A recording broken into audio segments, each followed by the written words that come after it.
Ito yung mga kwarto nila. Ayan. Ito.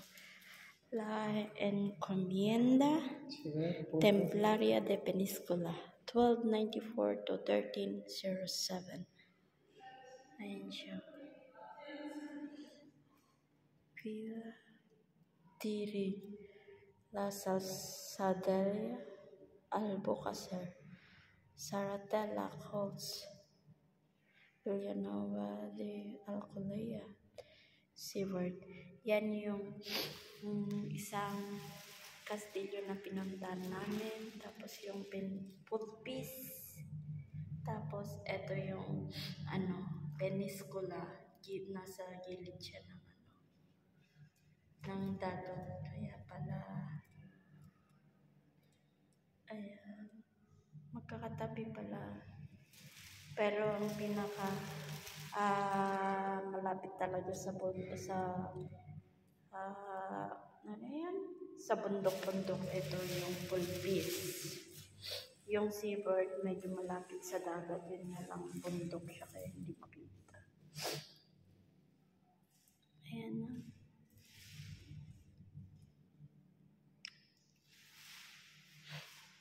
Ayan yung itsura niya. Tapos ngayon,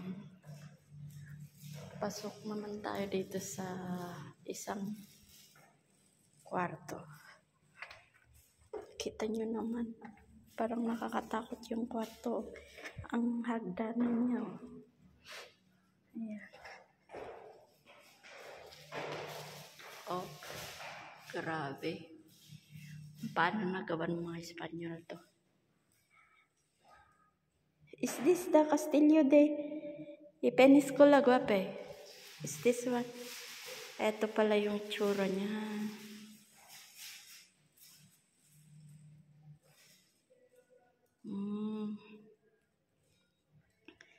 Ito yung construction ng tong kastilyo. Nag-umpisa siya last time plus control trayon. So yan 1294 siya inumpisahang gawin.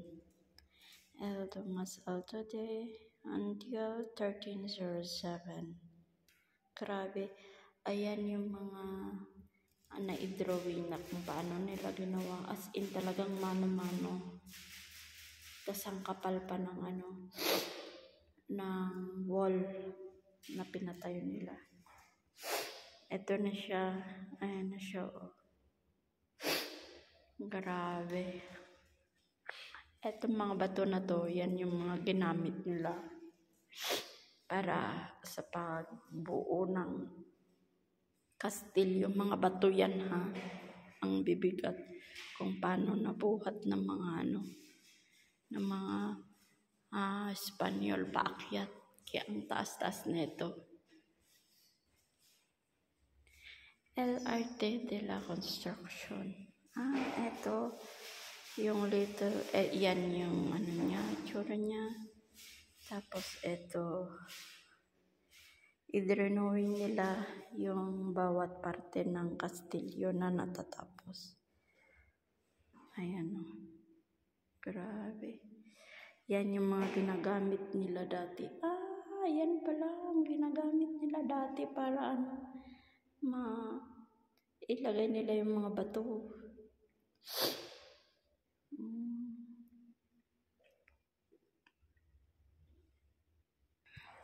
Pasok naman tayo sa room 7. Ito ang maganda. Tingnan nyo yung mga cement, yung swelo. Mga bato pa din ang ginamit nila. Oh. Pero ang galing nilang gumawa. Ito yung kabal. Yung kabal nila na ginagamit kapag may giyera. Reality to. Tapos itong dalawang to, yung Exodus, yung panghar. Ha? Ayan. Tapos, eto yung mga espada nila dati na ginamit pag may giyera. What you call this one, Guape? Ha? Eto yung mga ginamit nila kapag may giyera. Ginagamit nila kapag may giyera. Ayan pala, oh, grabe. Di mo akalain, meron pa rin pala silang naitagong ganito.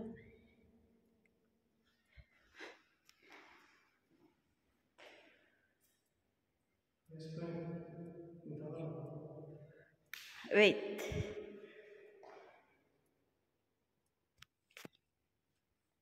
Hindi ko makuha.